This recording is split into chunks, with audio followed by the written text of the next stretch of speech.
नमस्कार दोस्तों, स्वागत है आप सभी का आपके अपने यूट्यूब चैनल प्रकाश एजुटेक में। यूपी स्कॉलरशिप 2024-25 आखिर सबका पैसा जो है वो अमाउंट कम क्यों आ रहा है इस बार।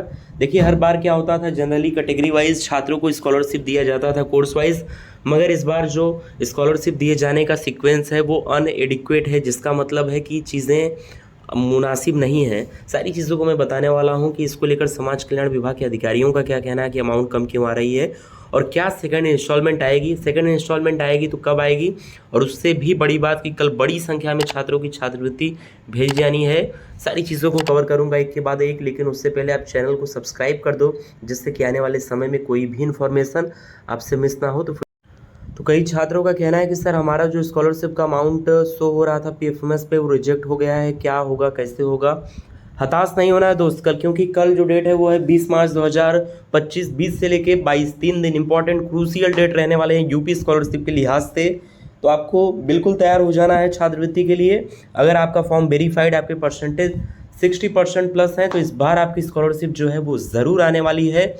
इसके साथ साथ मैं एक चीज़ और क्लियर कर दूँ आपको कि यूपी स्कॉलरशिप में लगातार छात्रों की अमाउंट भेजी जा रही, मगर जो अमाउंट 60,000 मिलना चाहिए वहाँ 45,000 मिल रहा है, जहाँ 12,000 मिलना चाहिए वहाँ 8,000 मिल रहा है, जहाँ 6,000 मिलना चाहिए वहाँ 3500 मिल रहा है। तो इस बार अमाउंट इतना कम क्यों भेजा जा रहा है, इसके पीछे का कारण ये है कि समाज कल्याण विभाग इस बार टारगेट किया है कि बड़ी से बड़ी संख्या में और ज़्यादा से ज़्यादा बच्चों तक लाभ जो है वो दिया जा सके, जिसके चलते इन्होंने एक नॉमिनल अमाउंट तय किया है। इसमें भी इतना नॉमिनल नहीं है कि छात्र हताश हों। जैसे कि बी फॉर्म वाले कोर्स हैं, उनका 36,000 आता था समथिंग, तो इस बार लगभग 30,000 आ रहा है, 33,000 आ रहा है, तो 5-6 हज़ार का सिर्फ अंतर है। और इसके चलते क्या होगा कि लगभग एडिशनल बच्चों को स्कॉलरशिप का लाभ मिल जाएगा। ये मंशा है समाज कल्याण विभाग के अधिकारी एनआईसी निदेशालय इस बार की स्कॉलरशिप योजना में। लेकिन उससे भी बड़ी बात कि कुछ भी बात हो, यूपी स्कॉलरशिप का सेकंड इंस्टॉलमेंट भी भेजा जाता है। उसमें कंडीशन ये होता है कि राज्य सरकार कभी भी सेकंड इंस्टॉलमेंट नहीं भेजती, यानी कि स्टेट गवर्नमेंट। जो सेंट्रल गवर्नमेंट होती है वो डबल देती है, यानी कि सेकंड इंस्टॉलमेंट देती है 2 बार पैसा। तो सबसे बड़ी बात यह है कि राज्य सरकार 1 बार अमाउंट देती है, आप किसी भी कैटेगरी से हो, लेकिन सेंट्रल गवर्नमेंट जो है वो अमाउंट देती है सिर्फ और सिर्फ एससी कैटेगरी के बच्चों को। तो ये चीज़ तो एकदम आप क्लियर हो जाओ। दूसरी बात कि कई बच्चे ये सवाल कर रहे हैं कि सर क्या होगा, क्या करना है अमाउंट अगर नहीं आया तो।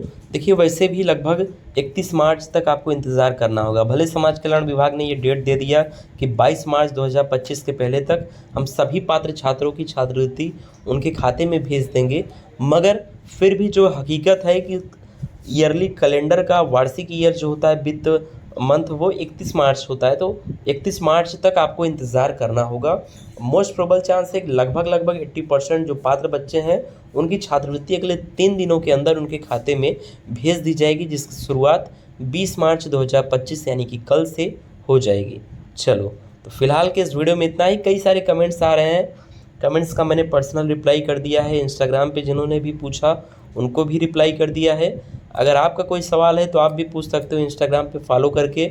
बाकी कोई डाउट होता है तो आप चैनल को सब्सक्राइब करने के साथ साथ कमेंट करके ज़रूर से पूछिएगा, और वीडियो को ज़्यादा से ज़्यादा बच्चों के पास शेयर करिए। और अगर आपकी स्कॉलरशिप आती है तो मुझे इन्फॉर्म करके बताइए कि आपकी कितनी स्कॉलरशिप आई है। थैंक्स।